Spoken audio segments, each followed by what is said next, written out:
उम्मीद है आपको एक्टिव से पैसिव बनाने में पहले की जितनी मुश्किल अब नहीं हो रही होगी। हमने पिछले 3-4 सेशन इसी बात के लिए लगाए हैं या आपके सामने वो सेशंस लेकर हम इसीलिए आए हैं कि हम आपका जो बेसिक कॉन्सेप्ट है उसको क्लियर किया जा सके और एक्टिव से पैसिव बनाने में जो बेसिक रूल हैं उनको क्लियर किया जा सके। अभी पिछले 2-3 सेशन में हमने असर्टिव सेंटेंसेस की एक्टिव से पैसिव की बात की है। आज हम बात करेंगे इंटेरोगेटिव सेंटेंसेस में, और इस सेशन के बाद आपका माइंड बिल्कुल एक्टिव पैसिव के लिए क्लियर हो जाएगा, इसकी भी हमें पूरी उम्मीद है। So let's start this session with question number 1 and they are the interrogative sentences. Let's begin. The first number, who broke the window? खिड़की किसने तोड़ी? पहला ही सेंटेंस खतरनाक है, अलग नियम से बनता है। अलग नियम इस लिहाज से कि जो हु है ना, इसको ही हमें क्या करना होता है, क्योंकि ये जिस भी सेंटेंस में होगा ये उसका क्या होता है भाई, सब्जेक्ट होता है, यानी कर्ता होता है। और हम जैसा कि जानते हैं कि हमें कर्ता को ही कर्म बनाना होता है, ठीक है ना।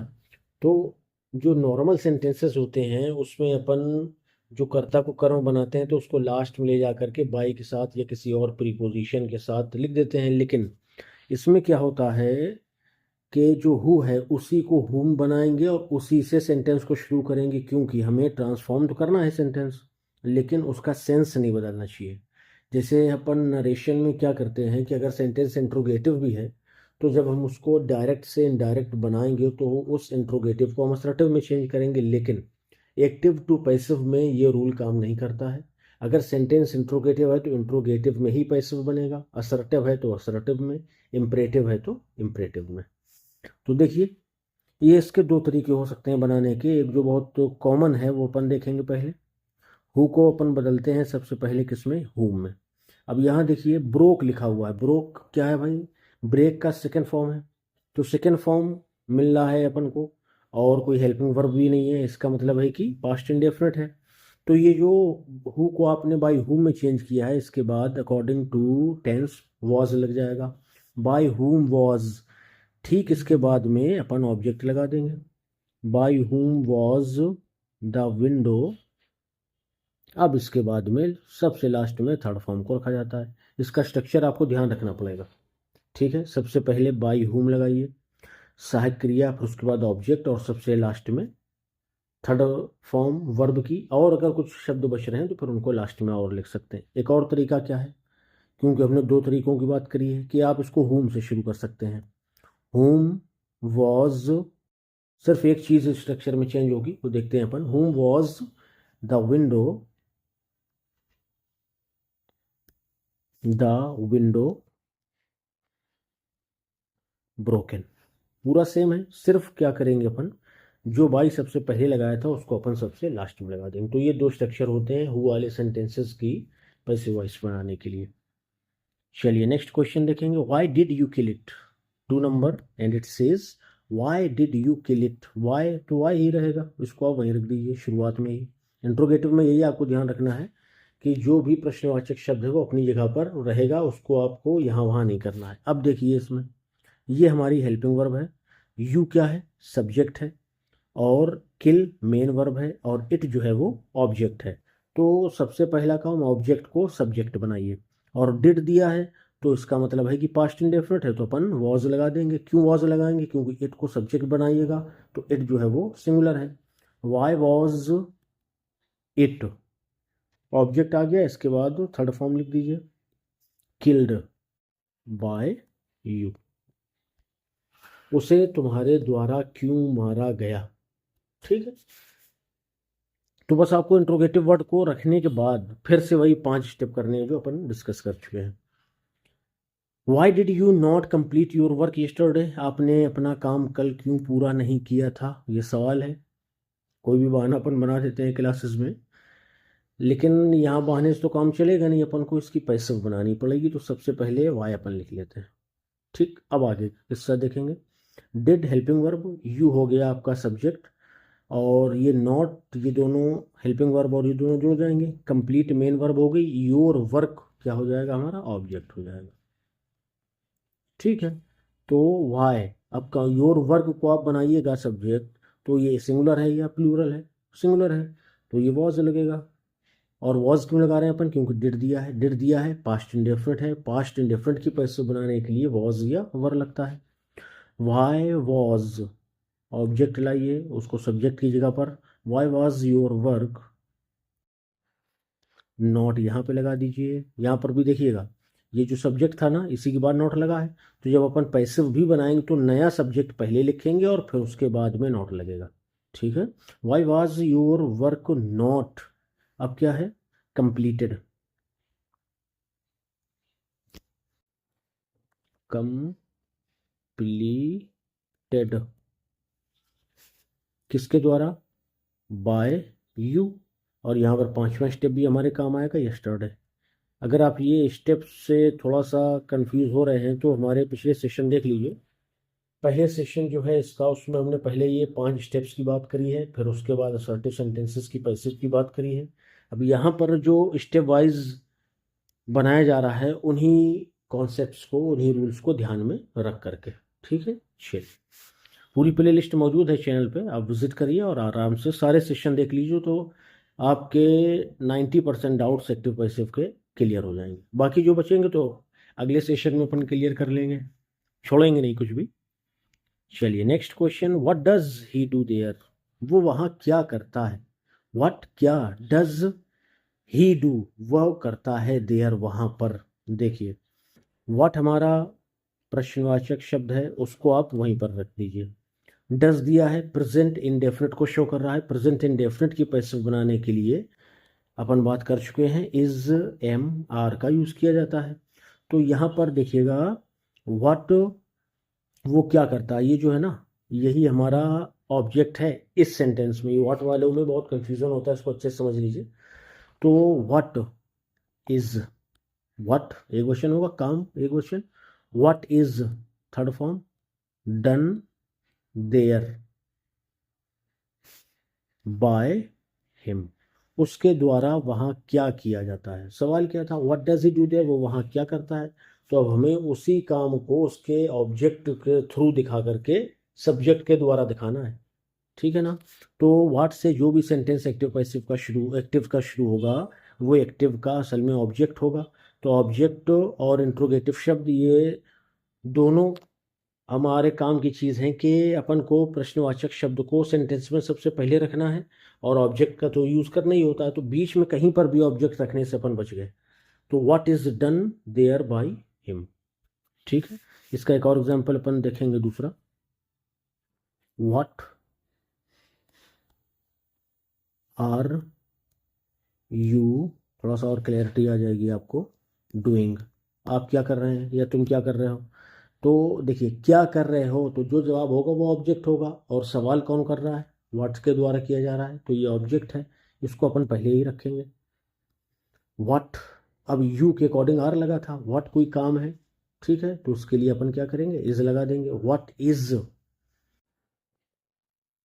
बीइंग, ठीक है, क्यों, क्योंकि ये प्रेजेंट कॉन्टिन्यूअस है, प्रेजेंट कॉन्टिन्यूअस की पैसिव बनाइएगा तो इज बीइंग, एम बीइंग और आर बीइंग का यूज करेंगे। तो what is being done, done क्यों आ गया भाई, डन आ गया क्योंकि यहाँ पर डूइंग का यूज है। तो what is being done by you, ठीक है, व्हाट ही हमारा सब्जेक्ट बनेगा। इसी सब्जेक्ट के अकॉर्डिंग अपन सहायक क्रिया लिखेंगे, उस सहायक क्रिया में जो भी फंक्शन काम करेगा, यानी जिस जिस भी तरह के टेंस में होगा उसके अकॉर्डिंग अपन लिख देंगे, फिर थर्ड फॉर्म और लास्ट में बाई प्लस एजेंट। नेक्स्ट देखिए, shall I ever forget those happy days, क्या मैं उन हैप्पी डेज, सुखद या खुशी भरे दिनों को कभी भूल पाऊंगा। तो शैल आई एवर फॉरगेट, अब यहाँ पर सवाल क्या है कि अब यहाँ पर तो प्रश्नवाचक शब्द है ही नहीं जो अपन पहले से ही उसको पहले रख दें, लेकिन इसमें भी एक चीज़ क्या है कि ये हमारा है इंट्रोगेटिव ही, भला ही वो किससे शुरू हो रहा है, सहायक क्रिया से, तो अपन सहायक क्रिया ही शुरू में रख देंगे, लेकिन चेंजमेंट क्या होगा, यहाँ जो शैल लगा है अकॉर्डिंग टू आई लगा है। ठीक, अपन को जो लगाना पड़ेगी सहायक क्रिया यानी विल या शैल में से, तो नए ऑब्जेक्ट के अकॉर्डिंग, सब्जेक्ट के अकॉर्डिंग लगानी पड़ेगी। तो ये तो हमारी हेल्पिंग वर्ब हो गई, ये सब्जेक्ट हो गया। इवर आप एडवर्ब मान लीजिए, adverb of time, forget main verb, और दोज हैप्पी डेज ये पूरा हमारा ऑब्जेक्ट होगा। तो शैल नहीं लगाएंगे क्योंकि शैल आई और वी के साथ लगता है। तो लिखेंगे विल दोज, जहाँ पे सब्जेक्ट है तो नया वाला सब्जेक्ट वहीं रख देंगे, विल दोज हैप्पी डेज। अब बी लगाएंगे, बी क्यों कहाँ से आ गया, यहाँ तो दिया नहीं है। हमें एक नियम ये ध्यान रखना रहता है या रखना चाहिए कि जब फ्यूचर इंडेफिनिट के पैसे बनाते हैं तो विल शैल के साथ में अपन बी लगा देते हैं। एक तो ये रूल है, और दूसरा नियम जो अपन पिछले सेशन में डिस्कस किए थे कि विल और शैल क्योंकि क्या है, मॉडल है। तो जितने भी मॉडल होते हैं सबके साथ बी लगता है एक्टिव से पैसे बनाने में। तो will those happy days be, be यहाँ तक हमारी सहायक क्रिया पूरी हुई। इसके बाद मेन वर्ब की थर्ड फॉर्म लिखिए, forgotten, forget, forgot, forgotten, forgotten, will those happy days be forgotten by me। ठीक, एक चीज रह रही है, वो क्या है, इवर। अब इसको दिमाग लगाइए कहाँ पर रख सकते हैं अपन। Will those happy days ever be forgotten, तो जो ये इवर है ये कहाँ पर आ जाएगा, बी से पहले आ जाएगा। ठीक है, और क्या अपन लास्ट में लिख सकते हैं, इसको एक बार पढ़ लीजिए, will those happy days be forgotten by me ever. यहाँ लिख सकते हैं, गलत भी नहीं होगा, लेकिन थोड़ा सा अच्छा अगर लगने की बात कहिए। इंग्लिश में ये खास चीज़ क्या है कि नियम अपनी जगह है, और नियम लगने के बाद जो सेंटेंस का स्ट्रक्चर पढ़ने में सुनने में अच्छा लगे अक्सर वो हमारा सही होता है। तो इवर यहाँ पर भी लगा सकते हैं और यहाँ पर भी लगा सकते हैं। ठीक है, चलिए नेक्स्ट क्वेश्चन देखेंगे। हु ब्रोक दिस चेयर, पहले सेंटेंस की तरह है, ब्रोक है, पास्ट इंडेफिनिट होगा, तो इसको हुम से बना लीजिए, हुम। अब क्योंकि पास्ट इंडेफिनिट है तो वॉज लग जाएगा, whom was this chair, whom was this chair. और broke, break, broke, broken third form हो गया, चेयर ब्रोकन, और लास्ट में बाय। यह पहला स्ट्रक्चर कि by whom was this chair broken, ऐसे बन जाएगा। चलिए, was he singing a song yesterday, क्या वो कल गाना गा रही थी। टेंस देख लीजिए, सबसे पहले वॉज है, आईएनजी फॉर्म है, मतलब पास्ट कॉन्टिन्यूअस है, तो वॉज बीइंग या वर बीइंग का यूज करेंगे पास्ट इन सॉरी पैसिव बनाने के लिए। तो यहाँ वॉज लगा है, वो भी जो अपन ने पहले डिस्कस किया था, एक बार और डिस्कस कर लेते हैं कि अगर प्रश्नवाचक वाक्य है, अगर इंट्रोगेटिव वर्ड से शुरू है तो उसको पहले रखिए, अगर सहायक क्रिया से शुरू है तब भी सहायक क्रिया से ही उसको शुरू करेंगे, क्योंकि इंट्रोगेटिव को इंट्रोगेटिव ही रखना है। तो ये जो वॉज लगा है ये लगा है ही के अकॉर्डिंग। अब जो हमारा ऑब्जेक्ट है वो आ सॉन्ग है, अगर इसको आप सब्जेक्ट बनाइएगा तो सिंगुलर ये भी है तो उसका मतलब वॉज रहेगा, वॉज। अब जहाँ पर ही है वहाँ पर अपन नया वाला सब्जेक्ट रख देंगे, यानी आ सॉन्ग को वाज आ सॉन्ग। और कॉन्टिन्यूअस में अपन क्या लगा लेते हैं, बीइंग लगा देते हैं, was a song being.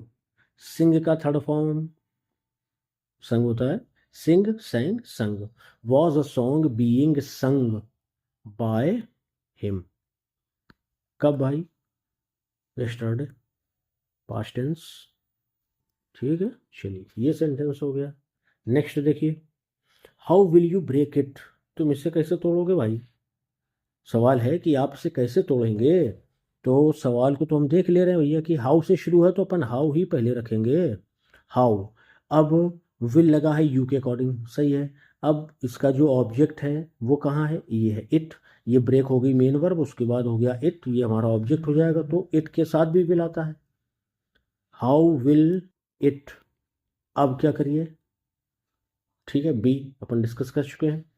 How will it be broken, यहाँ पे साइक्रिया खत्म हो रही तो थर्ड फॉर्म लगा दीजिए, how will it be broken by you.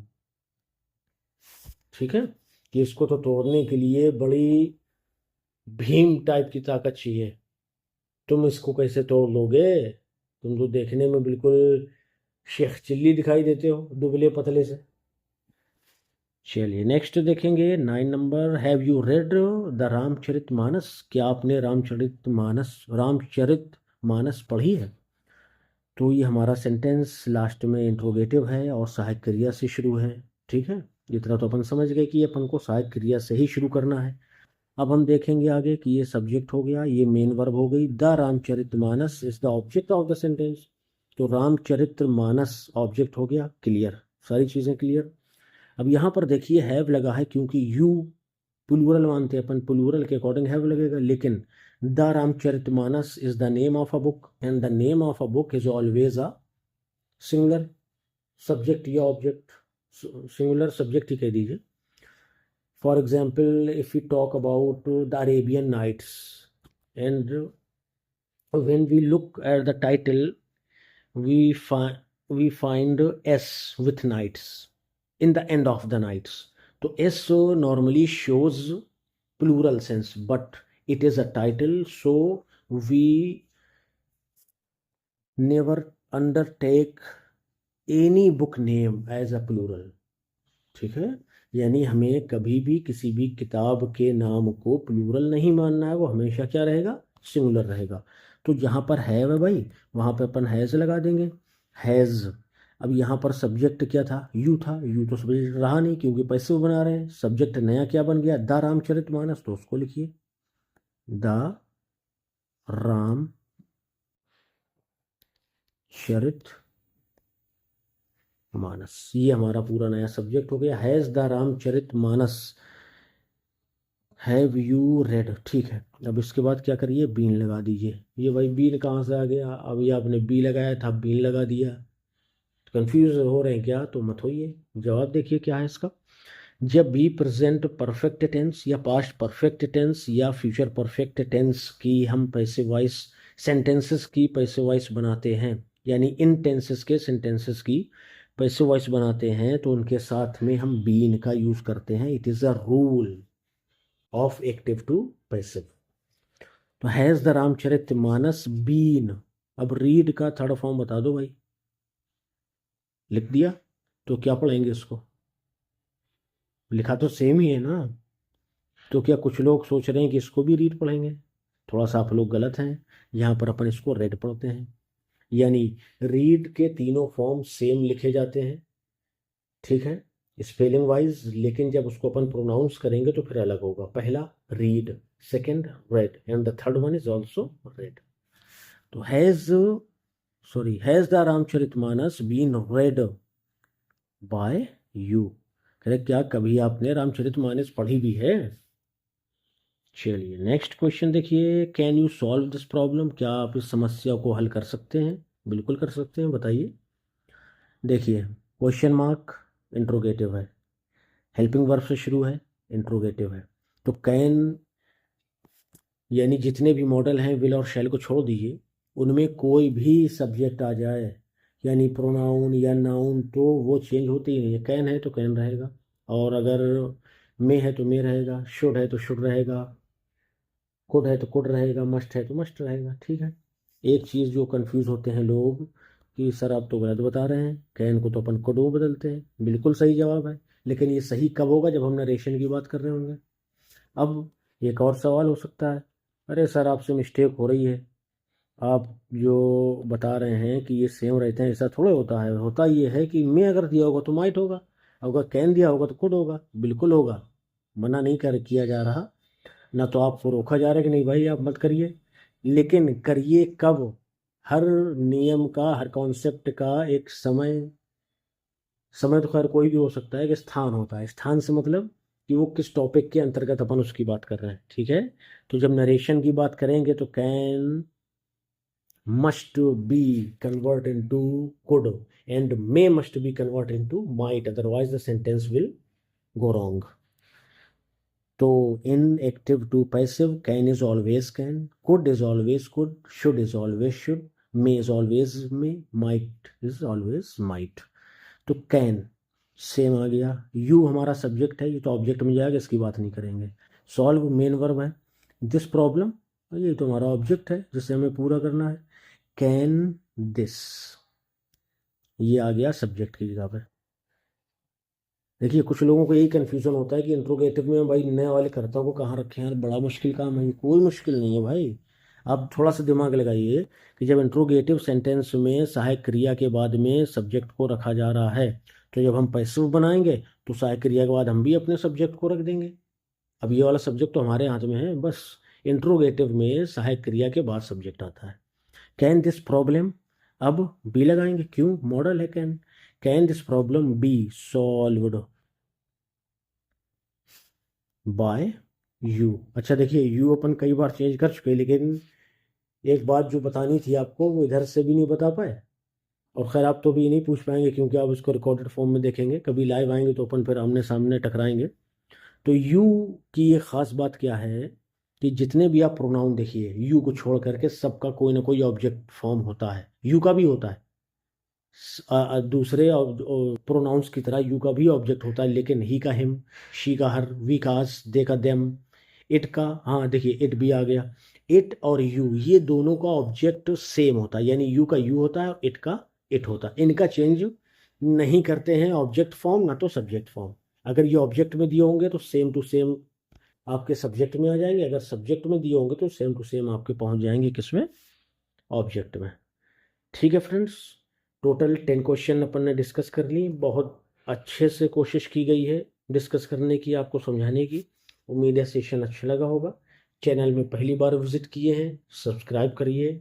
उसके बाद हमारी प्लेलिस्ट मौजूद है बहुत सारी, ग्रामर की, नरेशन की, जॉन मिल्टन की, शेक्सपियर की, और भी कई एक हैं। तो कंटिन्यू चलिए चली रहे हैं अपन। तो अगर आपको मन से तैयारी करना है ना तो मन से देख लीजिए बस, आपकी मन में तैयारी हो जाएगी और जब पेपर देंगे तो मन से ही आपके आंसर आपको मिल जाएंगे। ठीक है, चलिए मिलते हैं नेक्स्ट सेशन में। Till then bye bye, thank you.